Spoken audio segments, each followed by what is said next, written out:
하나님 말씀 봅니다. 하나님 말씀은 구약성경 이사야 38장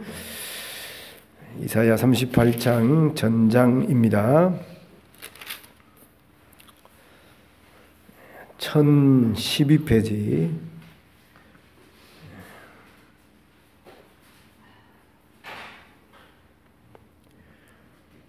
이사야 38장 1절부터 22절까지 어려운 일을 겪었던 그 히스기야의 간증도 기록되어져 있고 하나님의 놀라운 응답도 기록되어진 말씀입니다. 나에게 주신 말씀으로 저와 여러분이 받을 수 있기를 바랍니다. 그때에 히스기야가 병들어 죽게 되니 아모스의 아들 선지자 이사야가 나아가 그에게 이르되 여호와께서 이같이 말씀하시기를 너는 내 집에 유언하라 내가 죽고 살지 못하리라 하셨나이다 하니 히스기야가 얼굴을 벽으로 향하고 여호와께 기도하여 이르되 여호와여 구하오니 내가 주 앞에서 진실과 전심으로 행하며 주의 목전에서 선하게 행한 것을 기억하옵소서 하고 히스기야가 심히 통곡하니 이에 여호와의 말씀이 이사야에게 임하여 이르시되 너는 가서 히스기야에게 이르기를 내 조상 다윗의 하나님 여호와께서 이같이 말씀하시기를 내가 내 기도를 들었고 내 눈물을 보았노라. 내가 내 수환에 15년을 더하고 너와 이 성을 아수르 왕의 손에서 건져내겠고 내가 또 이 성을 보호하리라. 이는 여호와께로 말미암는 너를 위한 징조이니 고 여호와께서 하신 말씀을 그가 이루신다는 증거이니라. 보라 아하스의 해시계에 나아갔던 해 그림자를 뒤로 10도를 물러가게 하리라 하셨다 하라 하시더니 이에 해시계에 나아갔던 해의 그림자가 10도를 물러가니라. 유다 왕 히스기야가 병들었다가 그의 병이 나은 때에 기록한 글이 이러하니라. 내가 말하기를 나의 중년에 수월의 문에 들어가고 나의 여생을 빼앗기게 되리라 하였도다. 내가 또 말하기를 내가 다시는 여호와를 배웁지 못하리니 산자의 땅에서 다시는 여호와를 배웁지 못하겠고 내가 세상의 거민 중에서 한 사람도 다시는 보지 못하리라 하였도다.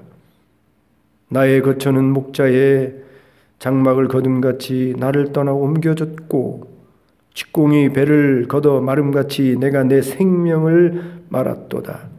주께서 나를 틀에서 끊으시리니 조속간에 나를 끝내시리라. 내가 아침까지 견디었사오나 주께서 사자같이 나의 모든 뼈를 꺾으시오니 조속간에 나를 끝내시리라. 나는 제비같이 학같이 지적이며 비둘기같이 슬피 울며 내 눈이 쇠하도록 앙망하나이다. 여호와여 내가 압제를 받사오니 나의 중보가 되옵소서. 주께서 내게 말씀하시고 또 친히 이루셨사오니 내가 무슨 말씀을 하오리까. 내 영혼의 고통으로 말미암아 내가 종신토록 방황하리이다. 주여 사람이 사는 것이 이에 있고 내 심령의 생명도 온전히 거기 있사오니 원하건대 나를 치료하시며 나를 살려주옵소서. 보옵소서. 내게 큰 고통을 다하신 것은 내게 평안을 주려 하심이라.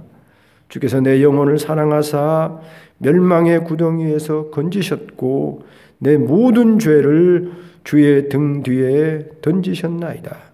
수월이 주께 감사하지 못하며 사망이 주를 찬양하지 못하며 구덩이에 들어간 자가 주의 신실을 바라지 못하되 오직 산자 곧 산자는 오늘 내가 하는 것과 같이 주께 감사하며 주의 신실을 아버지가 그의 자녀에게 알게 하리이다. 여호와께서 나를 구원하시리니 우리가 종신토록 여호와의 전에서 수금으로 나의 노래를 노래하리로다. 이사야가 이르기를 한 뭉치 무화과를 가져다가 종초에 붙이면 왕이 나으리라 하였고 히스기야도 말하기를 내가 여호와의 전에 올라갈 징조가 무엇이냐 하였더라. 아멘.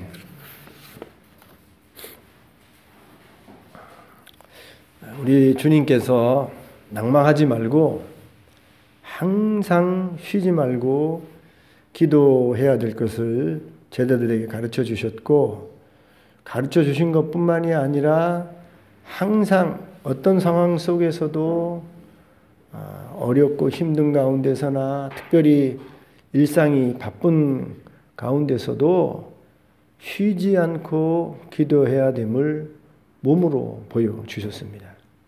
아침부터 늦게까지 우리 주님이 복음을 전하고 병자들을 고치고 하나님 나라 복음을 전하셔서 정말 눈코 뜰 새 없는 그런 시간을 보냈음에도 불구하고 우리 주님은 그 피곤한 몸을 이끌고라도 한적한 곳에 가셔서 밤에 기도하시고, 때로는 밤이 맞도록 기도하시고, 새벽 일찍 일어나셔서 한적한 곳에 가셔서 기도하심으로 제자들에게 항상 쉬지 말고 기도해야 될 것을 몸으로 가르쳐 주셨습니다. 바울도 데살로니가전서 5장 17절 18절에 보면 항상 기뻐하라, 그리고 쉬지 말고 기도하라, 범사에 감사하라, 이렇게 가르치면서 저 또한 항상 쉬지 않고 기도하는 삶을 살았던 것을, 그의 기록을 보면, 특별히 사도행전을 보면 그가 기도하는 삶을 늘 살았다는 것을 알 수 있습니다. 여러분, 복음을 한 곳에서 전했던 사람이 아닙니다. 평생 이곳에 갔다가 저곳에 갔다가 그렇게 평생 이것저것을 돌아다니면서 복음을 전한 사도 바울에게 여러분, 기도를 쉬지 않고 한다는 것은 쉽지 않은 일이에요. 여러분도 여행을 다녀보셨지만 여행을 다니면 심지어 주일까지도 빼먹고 여러분 여행을 다니는 것입니다. 일정상 예배를 드릴 수 없는 형편이 되어서 예배도 빼먹을 그런 경우가 있는 거예요. 그런데 그렇게 이곳저곳 여행을 다니면서 복음을 전하는 사도 바울이 그 바쁜 와중에도 기도하는 일을 쉬지 않았어요. 항상 기뻐하라, 쉬지 말고 기도하라. 본인이 쉬지 말고 기도하라고 가르치면서 본인이 쉬면서 기도했다고 한다면 그럼 모순되는 것이죠. 위선되는 것이죠. 어떻게 그런 말로 가르칠 수 있었겠어요? 여러분, 빌립보 교회가 처음 세워질 때 어떻게 짓는 줄 아시지 않습니까? 사도행전 읽어보시면 터키, 오늘날의 터키, 당시는 소아시아라고 그랬는데 소아시아에서 복음을 전하던 바울이 어느 날 환상 가운데 유럽에 있는 사람들이 손짓하면서 건너오라고 하는 것입니다. 그래서 거기 가서 복음을 전하는 것이 하나님의 뜻인가 보다 생각하고 바울이 유럽으로 넘어가지요. 넘어가서 복음을 전하려고 했던 첫 성이 빌립보 성이에요. 빌립보.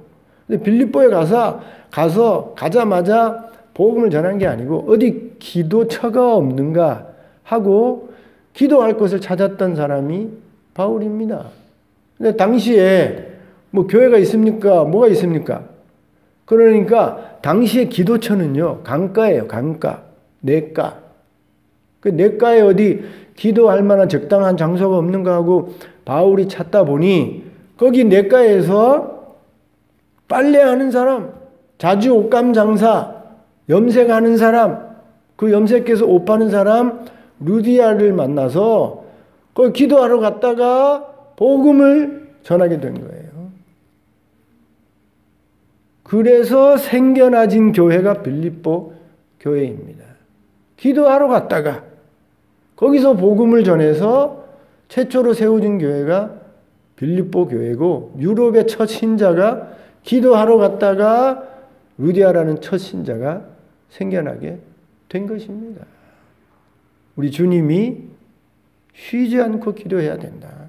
바울이 쉬지 않고 기도해야 된다고 가르치고 몸소 모본을 보여주었습니다. 저와 여러분이 기도해야 돼요. 쉬지 말고 기도하셔야 됩니다. 바쁘다고, 할 일이 많다고, 기도할 틈이 없다고 기도시면 안 돼요. 아무리 바빠도, 아니 바쁘기에 더 기도하셔야 돼요. 기도 틈을 내고 기도의 시간을 만들고 기도의 골방을 만들고 기도의 장소를 만들고 기도의 여건과 환경을 만들어서 기도하셔야 돼요. 왜 기도해야 됩니까? 세상이 우리를 넘어뜨리려고 하지 않습니까? 사탄이 우는 사자처럼 우리를 삼키려고 하잖아요. 언제 우리 안에 있는 욕심이, 유혹이, 탐욕이 시험거리가 되어져서 우리 가정에, 우리 인생에, 우리 육체에, 우리 영혼에 어떤 병을 들게 하고 어떤 어려움을 가져올지 모르지 않습니까? 그러니 유비무한 미리미리 대비하기 위해서 만약 어려움을 당해도 늘 꾸준히 기도하는 사람은 그 어려움을 타고 넘어갈 수 있는 힘이 생기는 거예요. 지혜가 있는 겁니다. 그런데 기도하지 않으면, 평소에 유비무한 대비하지 않고 기도하지 않으면 여러분 어려움 오면 그냥 쓰러지는 거예요. 곤두박칠 수밖에 없는 것입니다. 데미지가 더 커요. 더 큰 타격에, 더 큰 시험에, 더 큰 어려움에 빠질 수밖에 없는 겁니다. 여러분 기도한다고 해서 어려움 안 오는 게 아니에요.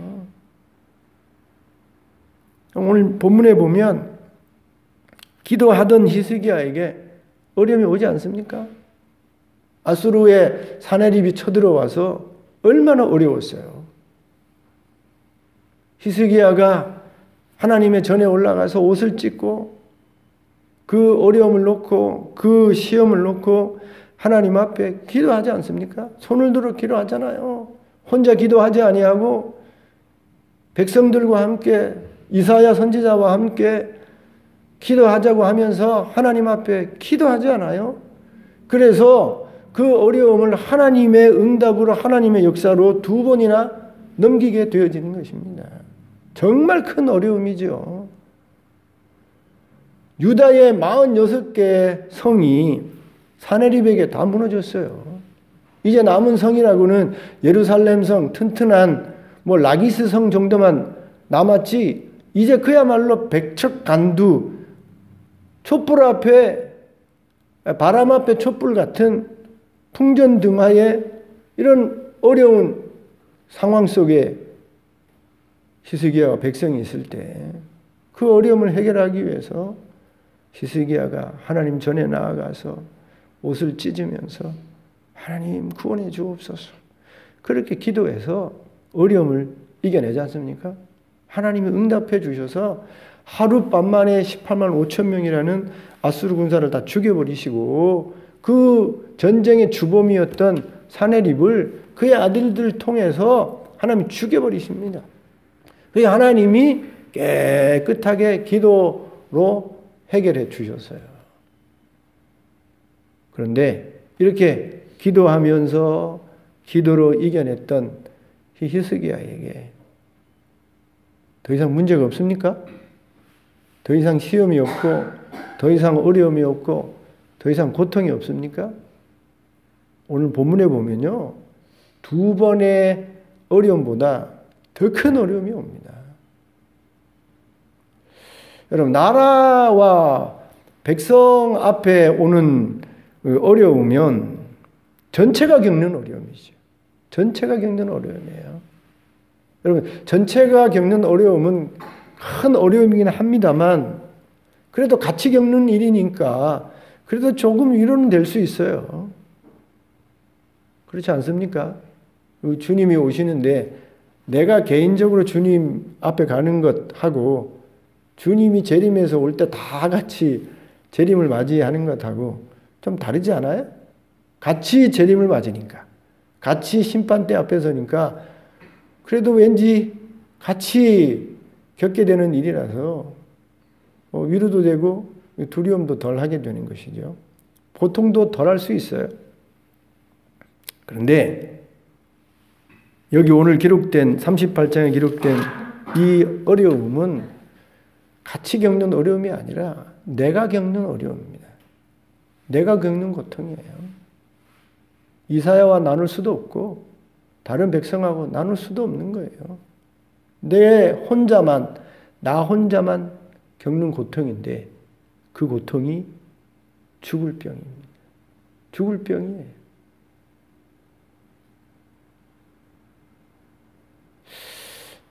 여기 그냥 병이 아니고 죽을 병이라 그랬습니다. 나중에 이사야가 종처에 한 뭉치 무화과를 붙이라 한 거 보면 종기 같아요. 종기. 오늘날에는 종기는 병도 아니지요. 그런데 옛날에 항생제가 없을 때 여러분 종기는 무서운 병입니다. 우리나라 왕 중에도 등에 등창이 나가지고 종기지요. 그걸로 죽은 왕들이 있어요. 저도 어렸을 때 종기가 다리에도 나고 얼굴에도 나서 정말 고통스러웠던 기억이 아직도 있습니다. 제가 잊지 않는 고약이 있는데요. 무슨 고약이에요? 그 고약 시커먼 끈적끈적한 골탈 같은 그런 곳에다가 금 빠지는 하얀 걸 그 중간에 붙여가지고 종처에 붙여놓으면 그 종기 안에 고름이 쏙 빠지게 되는데 그게 정말 심할 때는 고통스러워요. 위험한 한부에 종기가 생기면 죽는 것입니다. 정확하게 히스기야의 그 병이 제가 말씀드린 위험한 부위에 종기였는지 아닌지는 제가 알 수가 없어요. 정확하게 병증을 성경에 기록해 놓지 않았기 때문에 알 수는 없습니다만 그것은 히스기야에게 죽을 병이었던 것입니다.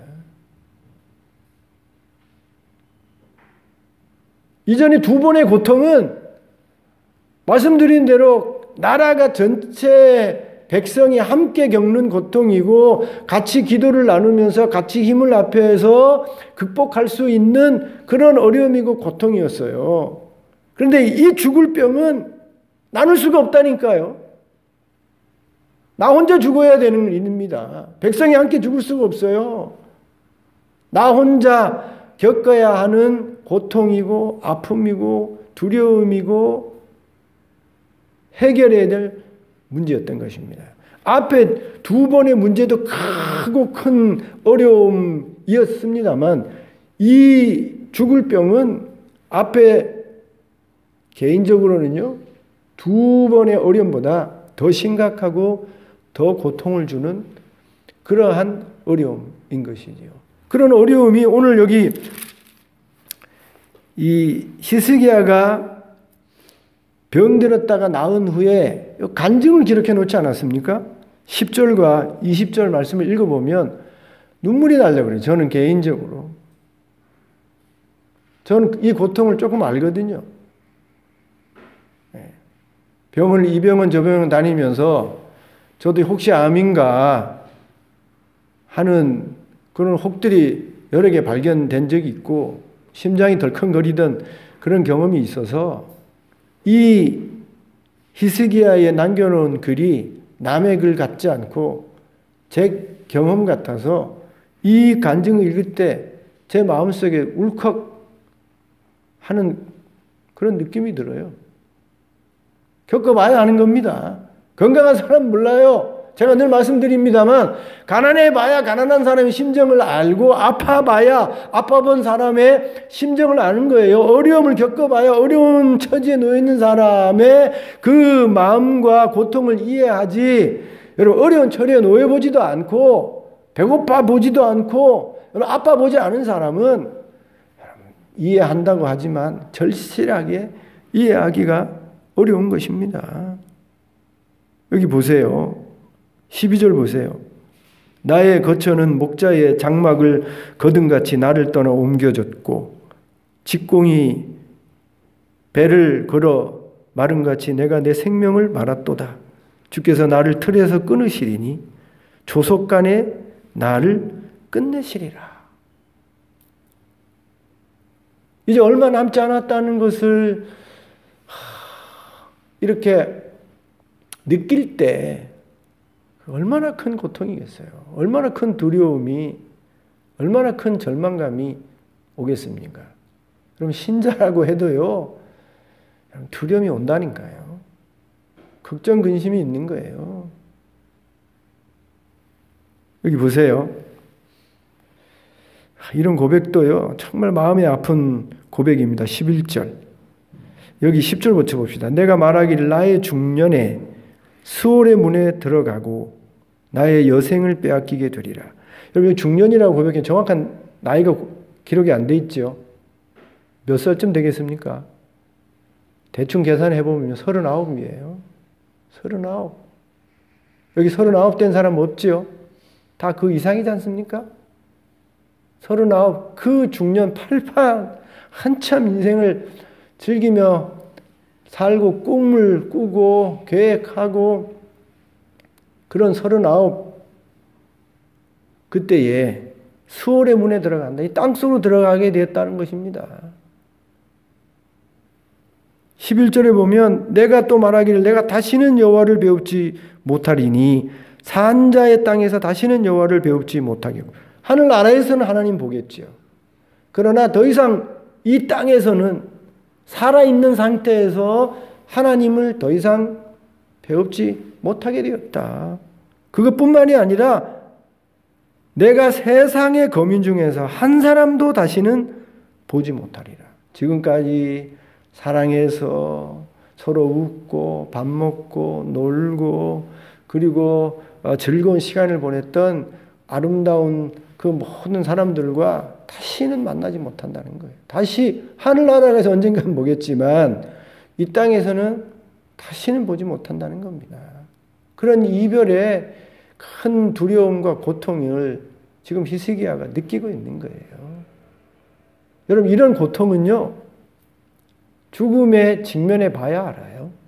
젊은 사람들은 알기 어렵고, 우리 박근혜 집사님처럼 중환자실에 한번 수술 받으며 들어가 봤으면, 또 우리 이금자 집사님처럼 또 중환자실에 큰 수술을 하면서 목숨이 왔다 갔다 해봐야, 구급차를 타고 한번 왔다 갔다 해야 이게 남의 얘기가 아니고 나에게 벌어질 수 있는 일이구나 라고 느껴지게 되는 것이죠. 13절도 보세요. 내가 아침까지 견디었사오나 주께서 사자같이 나의 모든 뼈를 꺾으시오니 조속간에 나를 끝내시리라. 얼마나 병의 고통이 심했던지 아침까지 잠을 자지 못하고 그 고통을 참아내면서 아침이 오기를 기다리는 것입니다. 여러분, 이상하게 낮에는 고통이 좀 덜해요. 밤만 되면 고통이 심한 것입니다. 그 고통을 아침까지 견디었사오나 주께서 사자같이, 여러분, 사자가 물어뜯었을 때 그 뼈가 으스러지는 고통이 어떻겠어요? 그 고통을 여기 고스란히 주께서 사자같이 나의 모든 뼈를 꺾으시오니 조속간에 나를 끝내시리라. 얼마나 그 고통과 두려움과 무서움과 죽고 나서 이뤄질 모든 일들을 상상해 보면서 근심 걱정이 많았겠습니까? 그래서 앞에 사내립이 쳐들어와서 나라가 성이 빼앗기고 나라가 망하고, 그것보다요 개인적으로 이 히스기야가 죽을 병에 걸려서 느끼는 어려운 고통이 더 큰 것입니다.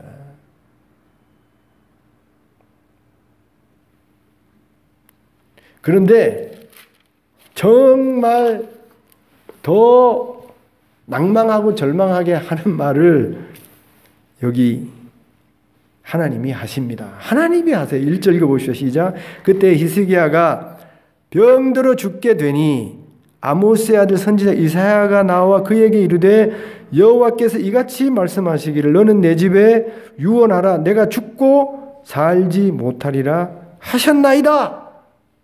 지금 병에 걸려서, 죽을 병에 걸려서 고통 중에 지금 밤새도록 자지 못하고 새벽을 기다리면서 두려움 가운데 떨면서 지금 하루하루 보내고 있는데, 혹시나 그래도 이 가운데 내가 살아날 수 있을까 하고, 그리고 지금 마음을 먹고 기도하고 지금 노력하고 있는 그런 상황인데, 이사야 선지자가 와서 하나님의 사람이 와서 하는 말이 벽이 날 것입니다. 하나님이 구원해 주실 겁니다. 라고 해도 용기 내기 어려운 환경인데 그 이사야 선지자가 와서 하는 말이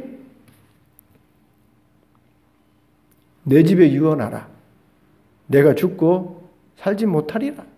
반드시 죽는다. 이게 하나님의 뜻이다.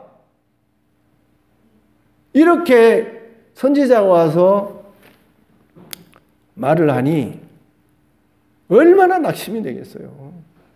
얼마나 절망이 되겠습니까? 지금 병 때문에 죽겠는데 그 병보다 하나님의 뜻이다. 넌 죽어야 된다. 이제 유언해라. 끝이다. 라고까지 이사야 선지자가 와서 말을 하니 여러분 한번 히스기야 입장을 한번 생각해 보십시오. 이 정말 끝이구나. 희망이 없구나. 소망이 없구나. 아마 상상할 수 없는 어려움, 고통을 느꼈을 것입니다. 감히 저는요, 히스기야가 느꼈을 그 참담함, 그 마음의 절망감을 감히 상상할 수가 없어요. 그런데 그 절망 가운데 히스기야가 기도합니다. 기도하지 못할 때가 없어요. 기도하지 못할 시간도 없고 기도하지 못할 환경도 없고 기도하지 못할 조건도 없는 것입니다. 어떤 상황 속에서도 어떤 요건 속에서도 언제든지 우리는 기도할 수 있는 것입니다. 심지어 하나님이 뜻을 정하셨어요. 넌 죽어야 돼. 이게 내 뜻이야. 내 뜻에 순종해. 사람의 뜻은 바꿀 수 없지만 하나님의 뜻을 바꿀 수 없지 않습니까? 그런데 하나님이 뜻이 정해졌어요. 그럼에도 불구하고 그 가운데서도 히스기야는 기도했고 그런 모습 속에서 언제든지 우리가 기도할 수 있음을 알게 되는 것입니다. 하나님의 뜻은 히스기야에게만 정해진 것이 아니라 우리 예수님에게도 정해졌지요. 우리 예수님이 죽는 것은 창세전부터 정해진 하나님의 뜻이에요. 죽지 않으면 안 되는 것입니다. 예수님은 죽고 싶지 않아요. 예수님은 하나님과 이 결별하고 싶지 않아요. 잠깐이지만 그 순간이라도 하나님과 떨어지고 싶지 않은 것입니다. 그게 예수님의 뜻이고 하나님의 뜻은 아프더라도 우리를 구원하기 위해서 사랑하는 아들을 떼어내야 하는 것입니다. 십자가에 죽여야 하는 것이에요. 그게 하나님의 뜻이에요. 죽음을 피할 수 없는 겁니다.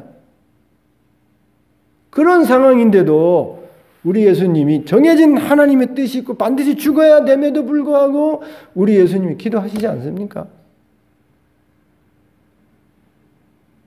하나님의 뜻을 바꾸지는 못했지만 예수님의 뜻을 기도 가운데 꺾어서 순종하는 자리로 나아가셨지만 기도하셨잖아요. 기도하셔야 됩니다.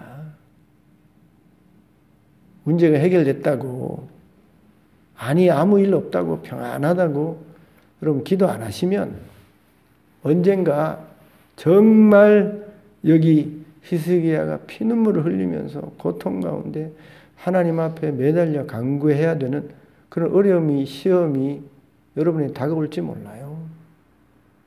기도한다고 해서 그런 게 안 오는 건 아닙니다만 오더라도 평상시 늘 기도하는 사람은 파도를 타고 넘는다니까요.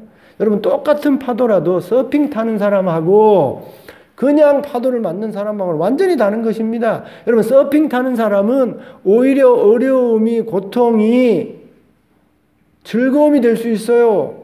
훈련이 될 수 있어요. 더 파도를 능숙하게 잘 타는 그런 훈련이 될 수 있습니다만 그러나 전혀 여러분 이 파도를 모르는 사람이 파도를 맞으면 그냥 그 순간 끝나는 겁니다. 그래서 기도하셔야 되는 거예요. 아유 몸이 아파서 아이고 시간이 안 돼서 아유 막 힘들어서 하십시오. 몸이 아파서 바빠서 그냥 하고 싶지 않아서 하지 마십시오.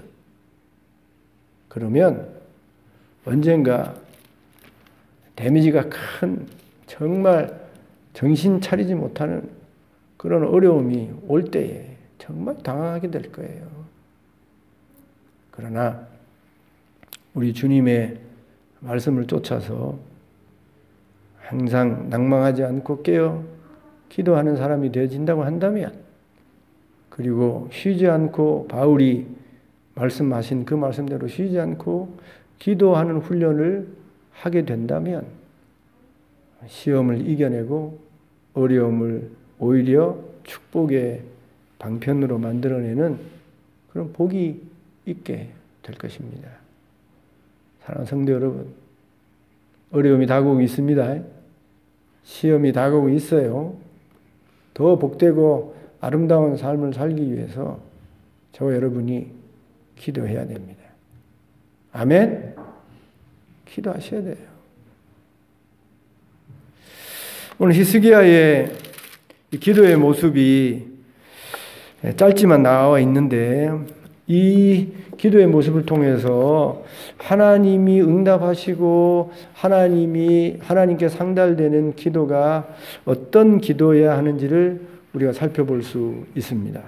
하나님께 응답되는 기도, 하나님 앞에 상달되는 기도는요, 이 기도하는 사람들을 보면 여러 가지 모습으로 살펴볼 수 있어요. 그래서 어떨 때는 이렇게 기도해서 이렇게 응답받고, 어떨 때는 저렇게 기도해서 저렇게 응답받습니다만, 오늘 히스기야만 놓고 히스기야에게 응답하셨던 그 모습을 보면서 우리가 응답받음에 있어서 하나님께 상달되는 어떤 기도를 드려야 되는지를 우리가 살펴보면 몇 가지 지혜로운 방법을 우리가 찾아볼 수 있는 것이죠. 첫째 보면 하나님께 집중해서 진실하게 기도했다는 것입니다. 유언해라, 이젠 죽을 수밖에 없다, 이런 말을 이사야로부터 들은 히스기야가 그 말을 듣고 제일 먼저 한 일이 얼굴을 벽을 향해서 두고 기도했다는 겁니다. 얼굴을 벽을 향해서 두고 하나님께 기도했다. 3절에 히스기야가 얼굴을 벽으로 향하고 여호와께 기도하여 이르되.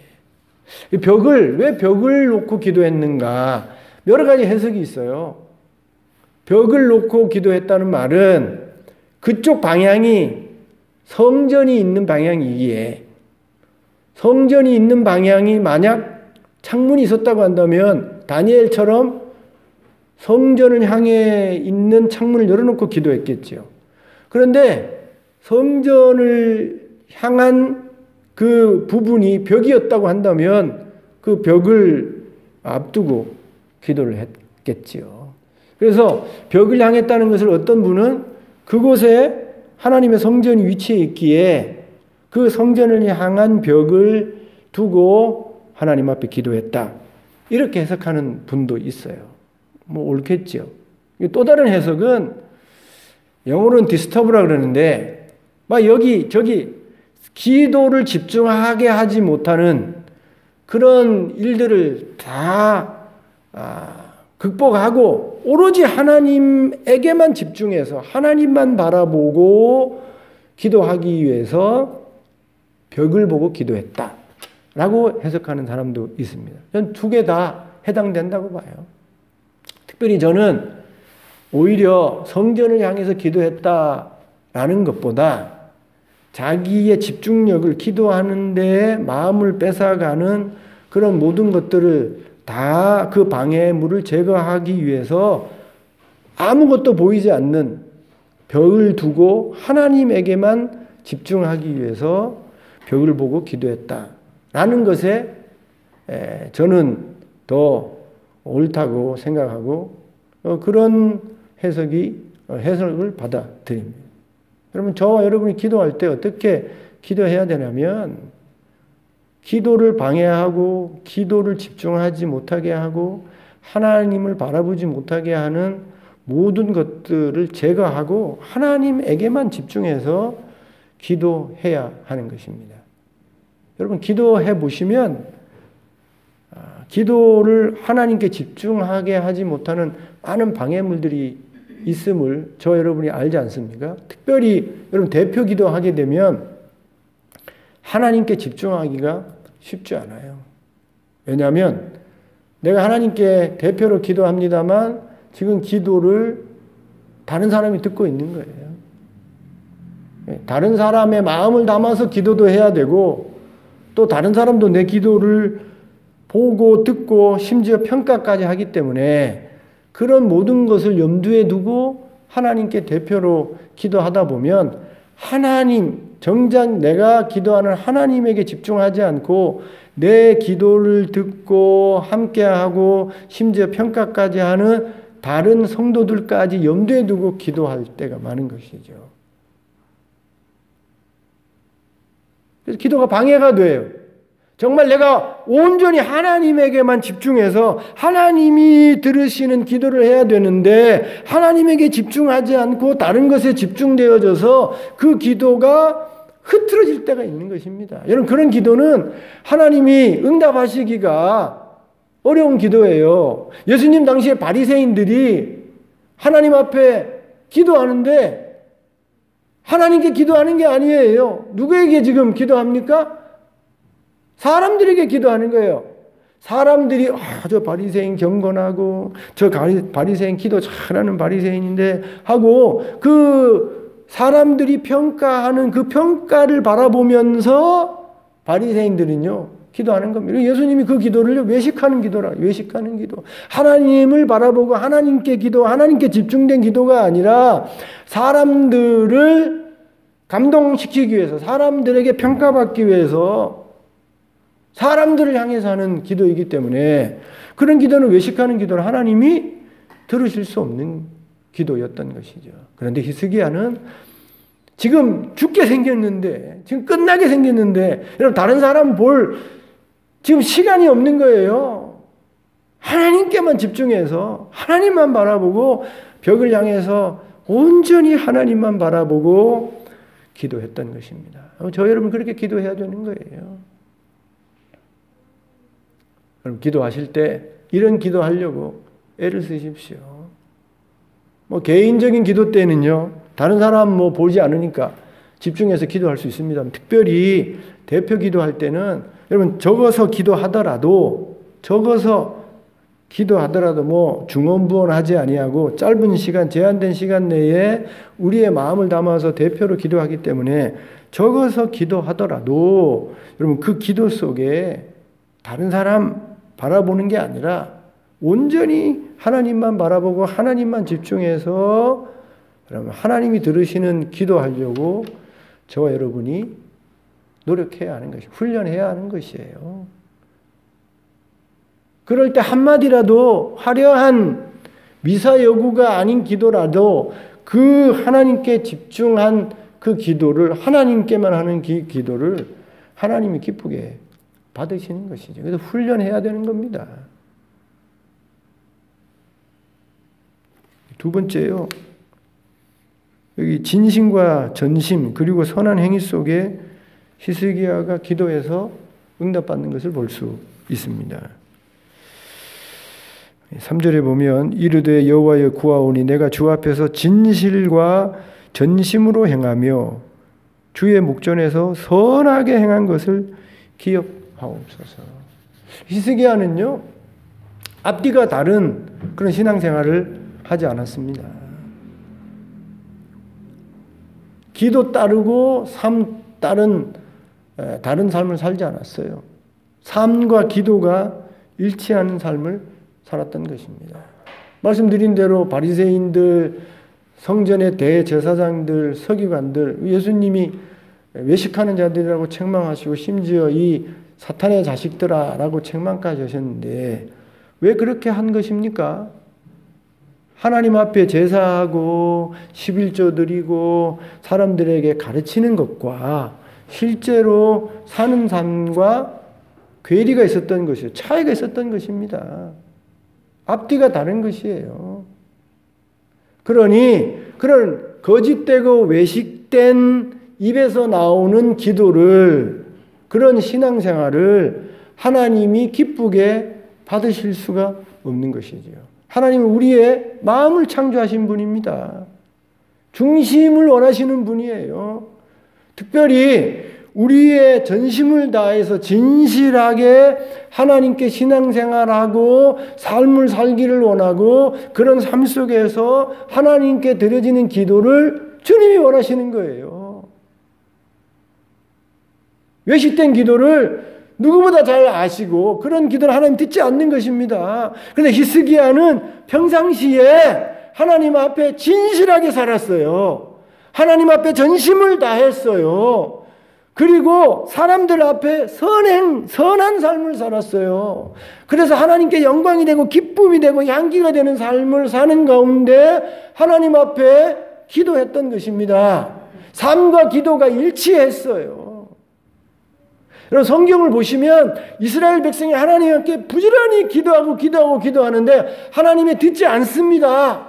여러분 시편에 보면 다윗이 어떨 때 하나님이 기도를 듣지 않는다고 하시냐면 너희 손에 피가 가득하다. 너희 손에 너의 삶 속에 억울하게 하고 눈물 나게 하고 다른 사람에게 고통을 가하면서 그러면서 하나님 앞에 나와서 하나님 내게 복을 주옵소서 나에게 은혜를 베푸시옵소서 나의 기도를 들어주시옵소서 하는 그런 외식된 삶 그런 모순된 삶을 보시고 하나님은 내 기도를 들을 수가 없다. 내 손에 피가 가득한데 불법을 행하면서 불의를 행하면서 못된 죄악을 저지르면서 어떻게 내 기도를 들어달라고 하느냐. 기도의 응답을 받고 싶으면 내 손에 피를 먼저 씻어라. 내 불의와 불법을 제거하고 하나님 앞에 회개하는 심령으로 나와 기도해라. 그러면 들어줄 것이다.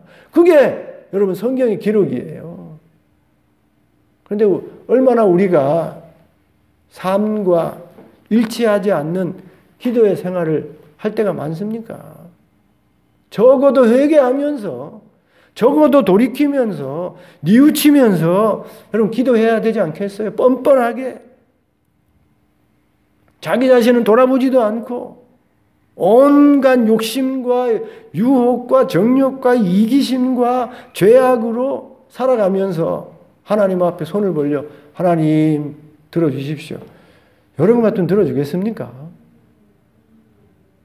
저와 여러분의 기도가 하나님 앞에 응답이 되고 하나님 앞에 상달되는 기도가 되려면 히스기야처럼 진실하고 마음을 다하고 삶의 향기가 나는 그런 기도를 우리가 노력해야 되는 것이죠. 다 이렇게 할 수는 없어요. 여러분 죄인이 예수님 앞에 가슴을 치면서 감히 하늘을 우러러보지 못하고 하나님 앞에 기도도 제대로 못하지 않습니까?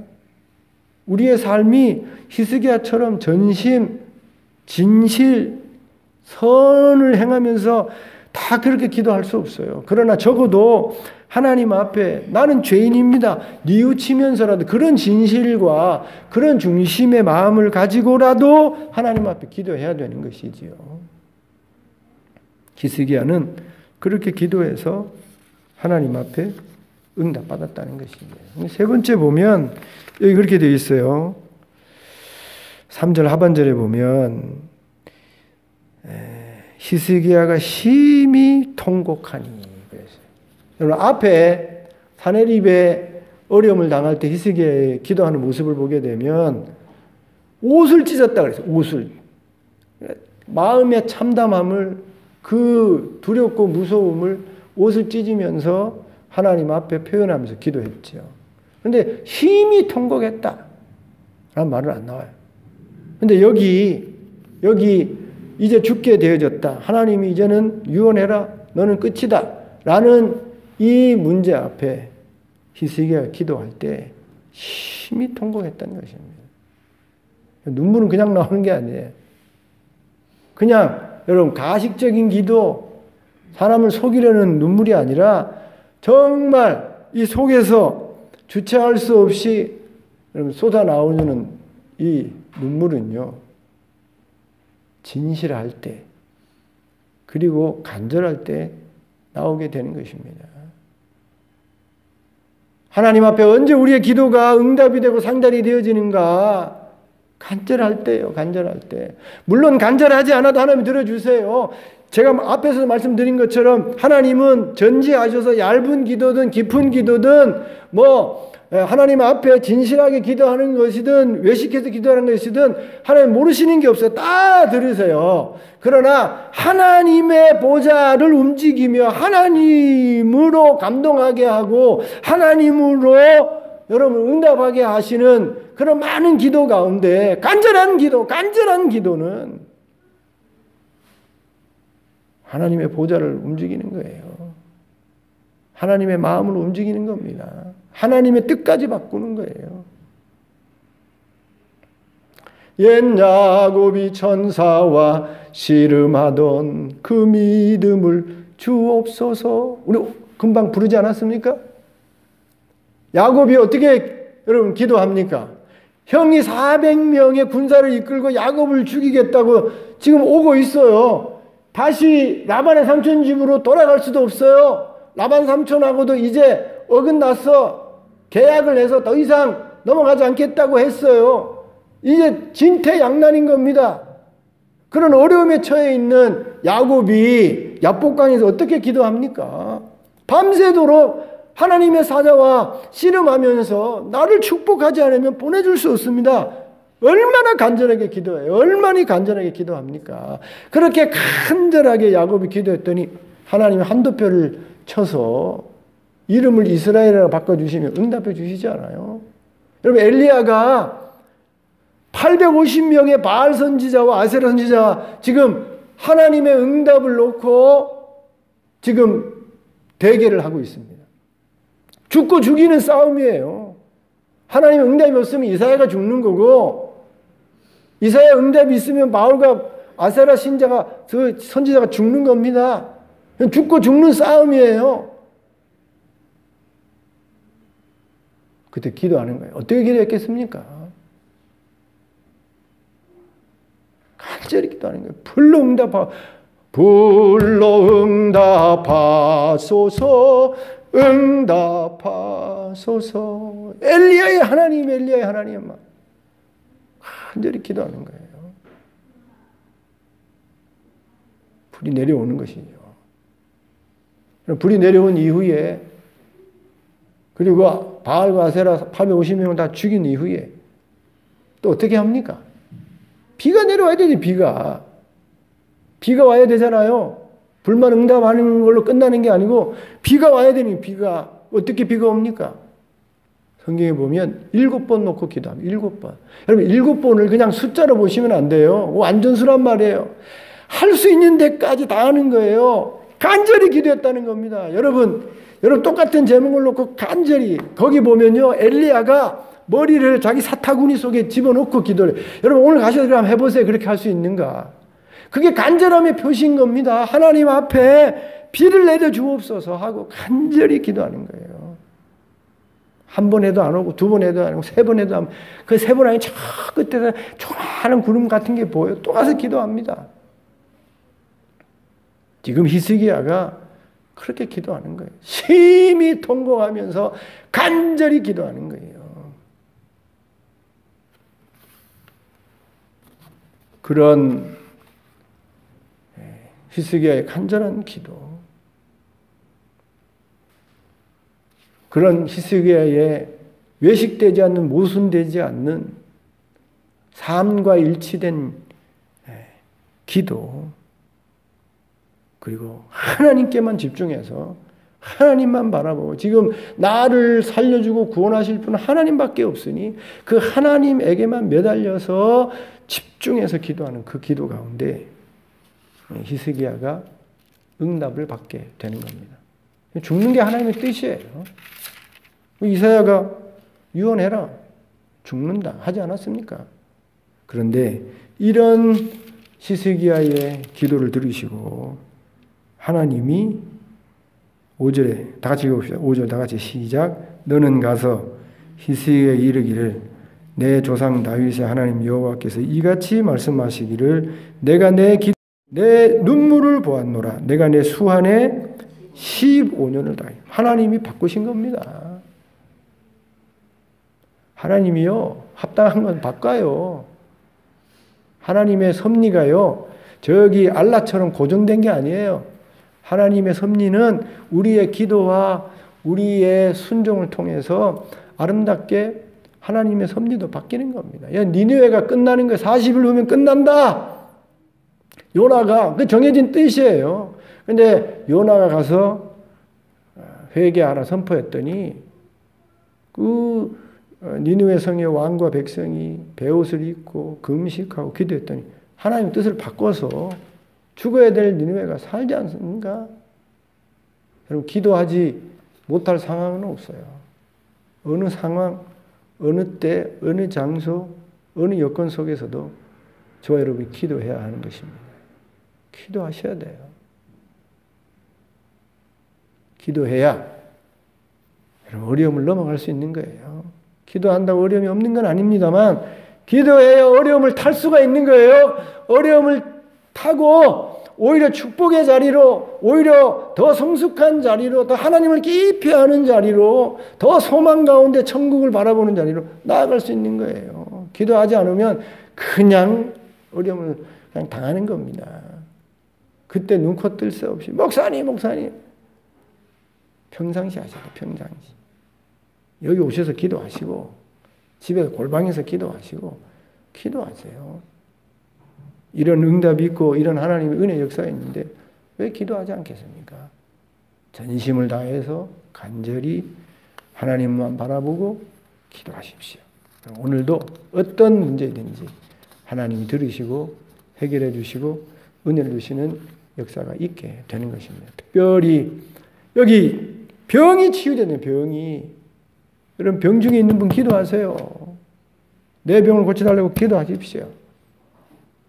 하나님 못 고칠 병이 없는 의사이시고 그 기도를 들어 고쳐주신 하나님이십니다. 여기 덤으로 보면요, 여기 병만 고쳐주신 게 아니에요.